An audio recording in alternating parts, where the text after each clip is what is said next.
Super Saiyan Grade III, or otherwise known as Ultra Super Saiyan, was first shown to us when Trunks achieved it during his fight with Perfect Cell.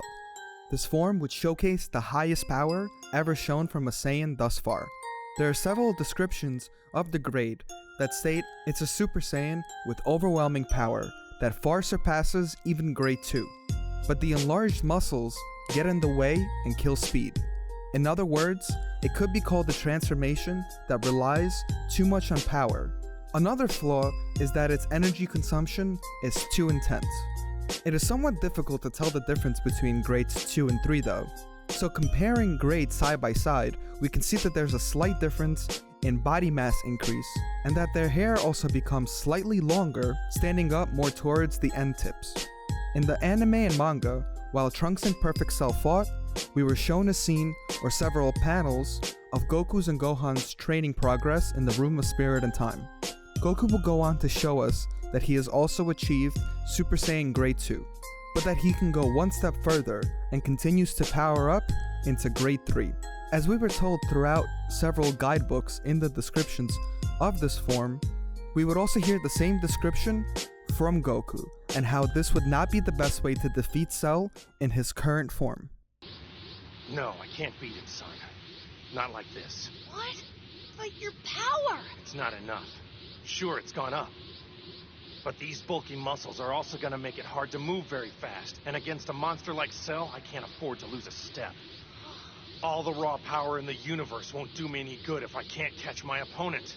It's gonna take a lot more than brute strength to win this fight. Besides, the transformation itself wastes a ton of energy. The scene would cut back to Trunks and Perfect Cell's fight, and we watched as Trunks would continue to struggle against him, even though he had attained this massive increase in power. Cell would end up having to explain to him why he can't hit him, and if he were an experienced fighter like Goku or Vegeta, he would have known that this form would not be the best method of fighting because of all of its drawbacks.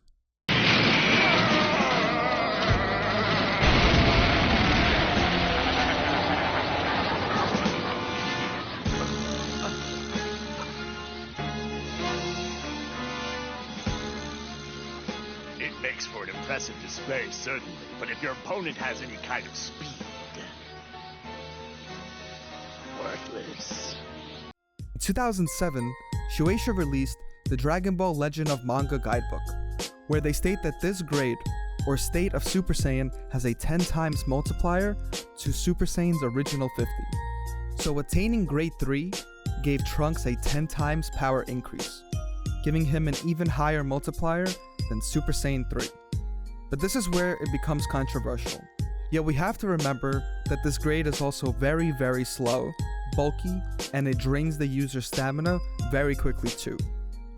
Interestingly enough, the day after we were shown Ultra Trunks and Super Saiyan Grade 3 for the first time, the first Broly movie was released.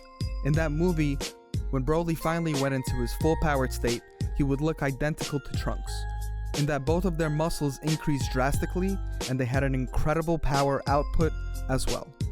Yet Broly would lack any of the drawbacks that Trunks had while in Grade 3, and we can assume that was the case because Broly was considered the legendary Super Saiyan, and that's how it benefited him.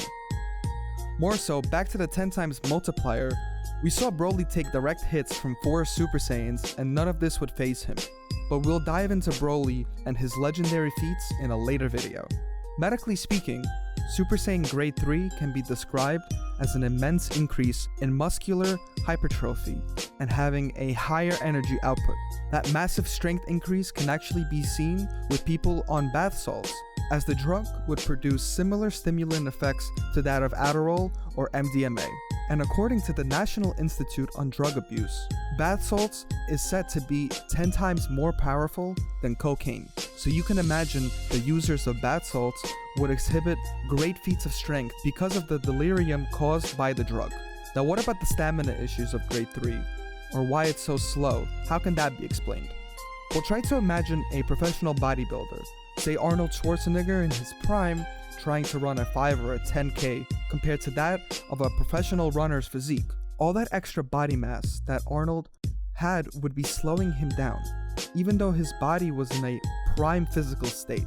Now maybe he would be able to finish that 10K, but I definitely wouldn't be sticking around to watch that whole thing. Now I hope that these examples and the explanation as a whole has helped you see Super Saiyan Grade 3 from a different perspective, a more scientific one and a realistic one to our own world. Now I also wanted to give a huge shout out to Anti-Meta-Man for helping me with the script and these topics and being able to piece all of these points together. I'm gonna leave a link in the description below to his Twitter so that you can go and follow him there. If you enjoyed the video, consider subscribing to my channel and clicking on the notification bell so you'll stay up to date on all of my content, as I plan to continue this series through all the states, grades, and variations of Super Saiyans. So I hope to see you in the next video.